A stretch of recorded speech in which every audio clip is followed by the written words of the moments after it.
Hey everyone, this is Letty for the Metal Cell podcast. I'm here with LaVein. How are you guys? Yeah, all good, yeah. Not too bad, yeah. Hello. Very good. You played Scrapfest up in Belfast a couple of days ago. How was that? Absolutely class. The vibe is great. All the other bands are incredibly supportive, and the standard up there is just fucking insane, to be honest with you. Kind of made us realise we have a good bit of work to do, you know? Yeah, it was a tad humbling, but yeah, all the other bands were just dead sound, really nice, and the standard was just amazing, really. It was a good vibe anyway. Yeah, it was great. I really enjoyed it, especially like the crowd for Sunday evening, and yeah, it's like kind of wish I could just stay over and go out all night. But unfortunately, I had to go to work the next morning. It was Sunday, yeah. So. The joys of gigging on a Sunday. For our listeners who maybe haven't heard of you guys before, how would you describe your sound? I think it's a bit convergy at times. I think we borrow a lot from kind of the new wave of American heavy metal, like Lamb of God and stuff, but kind of also into that kind of converged Dillinger kind of hardcore stuff. Yeah. So I don't know. It's bits from a lot of pies, maybe. Yeah. A pick and mix. Yeah, literally, yeah. You released your EP, Fine Failure, earlier this year. How was the recording process for that? It was actually great. It's actually like it was really fun. It was really fun. Yeah. You know, it wasn't like as stressful as some recording sessions might be, but the person who did it, Josh Robinson, up in Belfast, JSR Audio, shout out to him.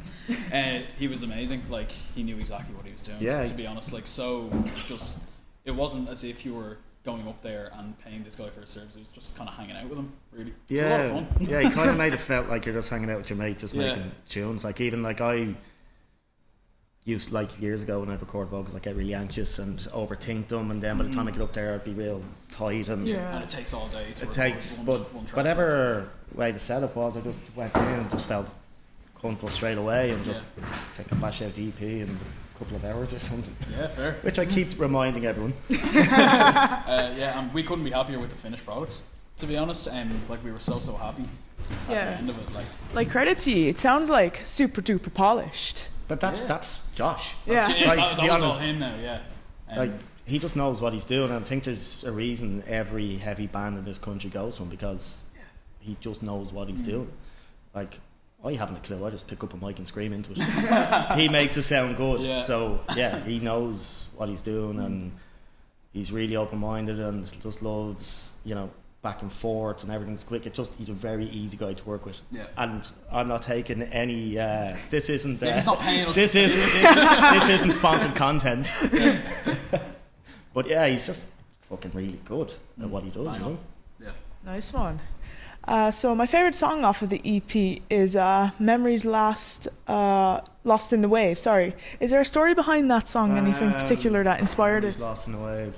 It's kind of to do with anxiety and kind of OCD, and then it kind of builds into just kind of over the last year or so, I've kind of just I took a breath for once and just realised what, you know, I don't have to be angry about everything, I don't have to be worried about everything. I just took that breath and then realised, you know what, life is actually okay.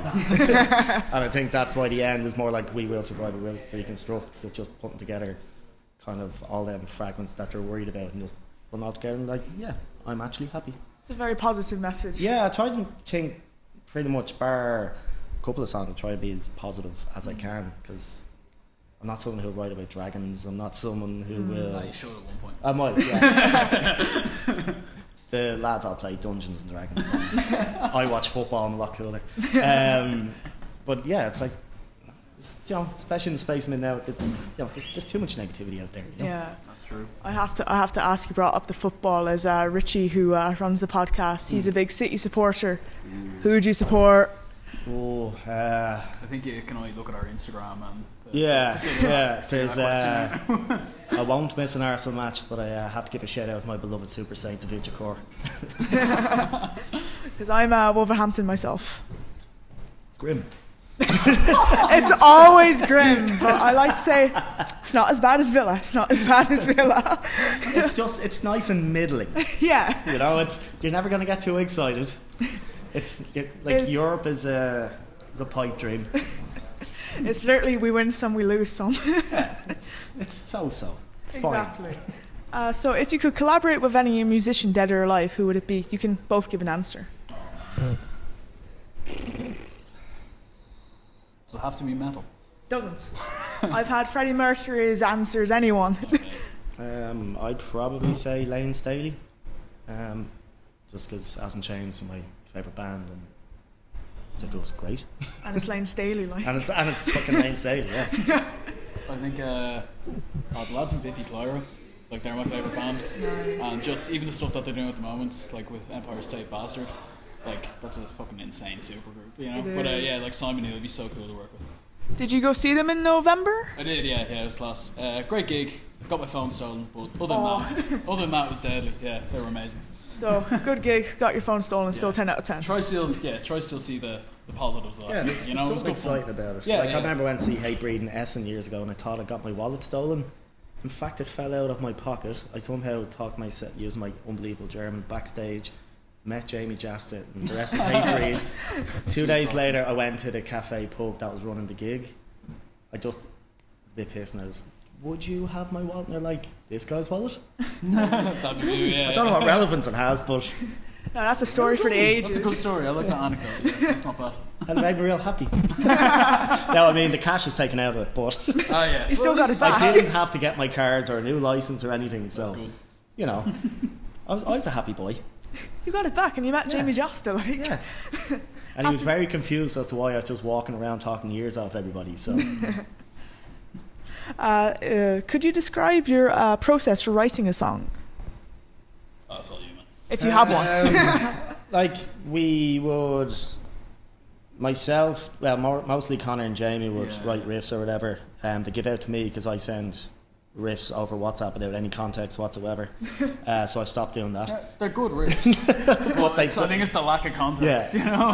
So the lads would like kind of put together a tune, then we'd kind of meet up in the practice space, kind of work through it, see what would work best drums wise and that, and then when all that's done I'd start coming up with vocal ideas and lyrics and stuff, and then bring it all together in the end and what hopefully people like. It's pretty simple. Like, I think everyone sends riffs over WhatsApp without context. That's how it starts. Yeah, like years ago when I was in bands, like I had a mate who would just ring up and play it down the phone. I'm old. And he would never have an amp, so it's just the clacking of strings over the phone, so I just hang up straight away. It was funny because when I was in one of my bands, our guitarist, he just he's like, oh, I have all these riff ideas, and it was like 200 like different videos. It was Yeah. But that's not dissimilar. Like before I met the lads, I was just kind of jamming with a few friends, and we just have a Google Drive of just again out of context riffs of me just like, and they're like, what the fuck do you want me to do with that? just like the weirdest file names as well. Yeah. And because I don't play, like I'm just a vocalist, I'm like, just, you're the guitar player, Yeah, just make play it something better, up. make Yeah. something with it. Do you have any favourite album releases from this year, or any that you're looking forward to? Again, you can give an answer each. Oh man. Hold on, better I'm checking about to check Spotify. Spotify for this. Honestly. No problem. God. What am I listening to?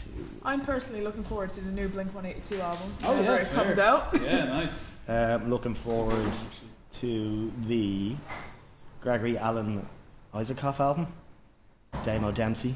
Oh yeah, fair. What else? The new Knock Loose singles are unbelievable. They are absolutely Yeah, Um, so good. Yeah. Yeah, like I actually feel with Spotify I can't remember anything anymore.